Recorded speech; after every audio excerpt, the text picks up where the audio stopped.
एका हॉलमध्ये शिवसेना प्रमुख बाळासाहेब ठाकरे बसले होते व त्यांच्या बाजूला शिवसेनेतील पहिल्या फळीतील नेते बसले होते। तो काळ होता 1995च्या विधानसभा निवडणुकांचा। कोणत्या भागातून कोणता उमेदवार द्यायचा याची चर्चा सुरू होती, परंतु या चर्चेचा मुख्य विषय होता माझगावमधून कोण लढणार। कारण माझगाव हा छगन भुजबळांचा मतदारसंघ होता।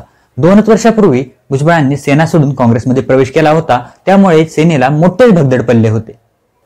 आगीत तेल ओतायचं म्हणून शिवसेना प्रमुख बाळासाहेब ठाकरेंची टी बाळू अशी संभावना केली व शिवसेनेला डावललं। त्यामुळे भुजबळांना पाडायचं हे नक्की होतं, पण कोण पाडणार, उमेदवार कोण असणार याची चर्चा सुरू झाली व काही नावेही समोर येऊ लागली।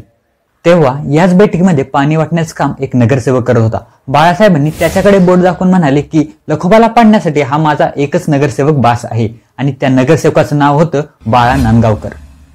माझगावमधून साधीसुधी नगरसेवक असणाऱ्या बाळा नांदगावकरांना उमेदवारी देण्यात आली। निवडणूक झाली, चांगली टक्कर झाली आणि यामध्ये छगन भुजबळांचा पराभव झाला। भुजबळांना हा पराभव पचनी पडला नाही। त्यांनी थेट आपले मूळ गाव नाशिक गाठले व विधान परिषदेच्या मागच्या दाराने त्यांनी येवल्यामध्ये प्रवेश केला, तो कायमचाच। हा किस्सा आता सांगायचं कारण म्हणजे छगन भुजबळ पुन्हा एकदा त्याच दारावर येऊन थांबले आहेत। ते येवल्यातून पडतील अशी चर्चा सुरू झालेली आहे। आणि त्याचबरोबर जरांगे पाटील समर्थक व शरद पवार गटाने त्यांना काहीही करून पाडायचे हा निर्धार केलेला आहे। पण हे शक्य आहे का, ते खरंच पडतील का, पाहूया या व्हिडिओमध्ये। नमस्कार, मी इंद्रजित गायकवाड आणि तुम्ही पाहताय मराठी माणूस।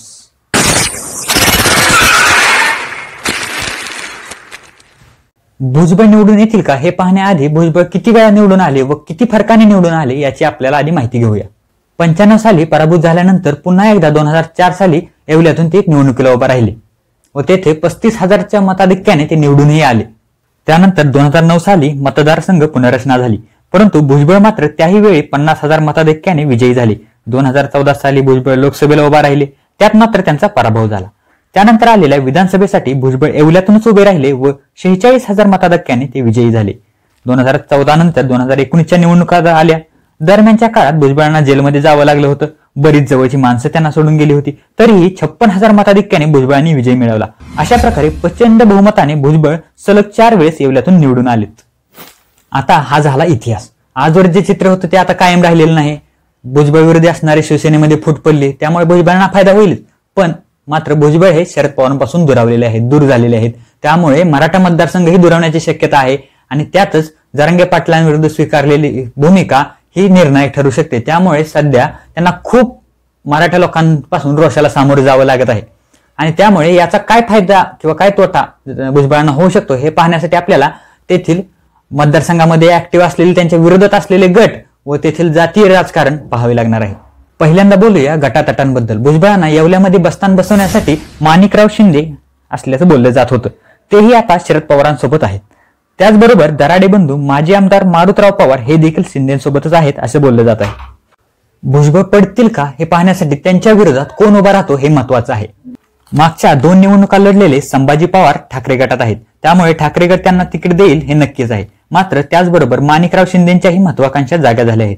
या गोष्टीचा कदाचित फायदा मात्र भुजबळांनाच होऊ शकतो। आता पाहूया येवल्यातील कास्ट फॅक्टर। येवल्यात 1,25,000 मराठा समाज आहे, त्याचबरोबर 1,00,000 ओबीसी समाज आहे, 45,000 SC ST व 20,000 मुस्लिम समाज आहे। त्याचबरोबर 10,000 इतर मागास समाजही आहे। अशा जातीय समीकरणातून 50,000च्या मताधिक्याने निवडून आल्याने मला कोण पाडतो तेच बघतो असे भुजबळ म्हणतात। असं असलं तरी माझगावचा प्रसंग विसरून चालणार नाही। तर मित्रांनो, तुम्हाला या बदललेल्या राजकीय समीकरणांबद्दल व जातीय समीकरणांमुळे भुजबळांना फायदा होऊ शकतो की तोटा होऊ शकतो, तुमचं काय मत आहे ते कमेंट बॉक्समध्ये सांगायला विसरू नका व अशाच व्हिडिओसाठी चॅनलला सबस्क्राईब करायला विसरू नका।